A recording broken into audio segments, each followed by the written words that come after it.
l'analogie entre c'est-à-dire l'expérience des Bécher avec l'expérience dans un corps vivant. On va prendre c'est-à-dire on va essayer de voir ce qu'on a compris à partir de l'expérience des Bécher et on l'applique au corps humain. Donc là, regardez, la compréhension du concept de cette expérience va nous aider à comprendre et interpréter les résultats d'expérience obtenus à partir du corps animal ou humain. Donc ici vivant, on va dire animal ou bien humain. C'est le même comportement. On commence. Là, cette enceinte, c'est juste, on va dire que c'est le corps vivant. Ou bien le corps humain. Le corps humain. Le corps humain, on peut le lier au Bécher. Donc là, c'est le Bécher. Le corps humain, c'est comme un Bécher.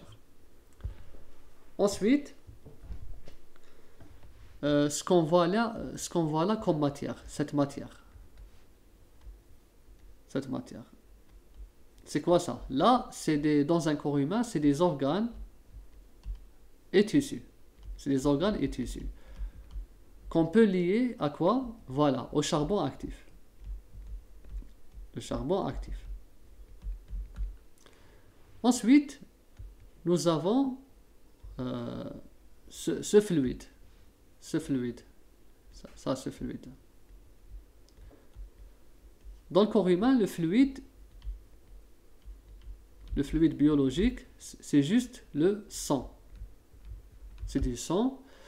Et dans le Bécher, par analogie, on peut le lier à quoi? À l'eau. Le volume d'eau ajouté.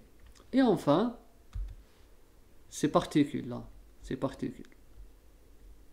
Ou bien à l'intérieur des tissus. Ces particules, c'est quoi? Là, c'est les molécules du médicament administré. Donc, dans notre expérience, c'est quoi? C'est le KI. Voilà par analogie l'expérience des Bécher avec le corps humain. Donc le corps, il représente le Bécher, cette enceinte fermée. Ces organes, les tissus, représentent le charbon actif. Le fluide à l'intérieur de ce corps, le sang, c'est l'eau. Et enfin, les particules en gris à l'intérieur ou bien à l'extérieur, c'est le médicament. Donc voilà, j'espère qu'à partir de là, on peut faire le lien à partir de cette expérience et comprendre le paramètre du volume.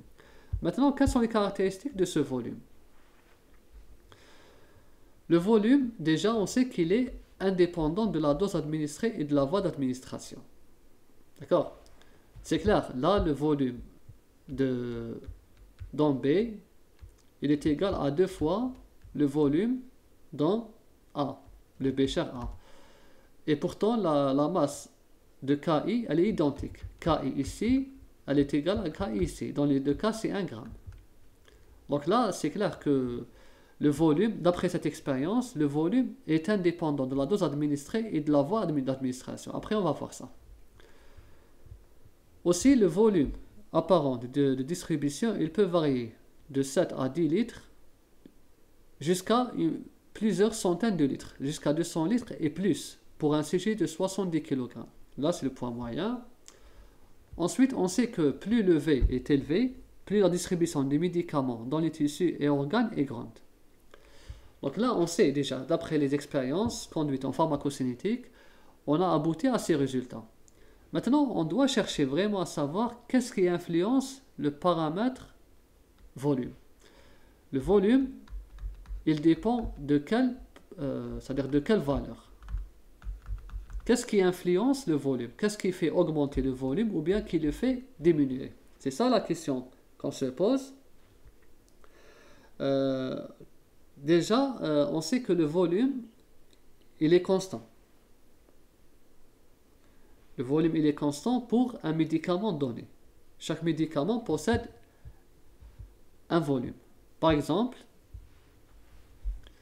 on a sur ce diagramme plusieurs médicaments avec leur volume apparent de distribution. Par exemple, l'aspirine, elle a un volume de distribution apparent qui est égal à 0,1.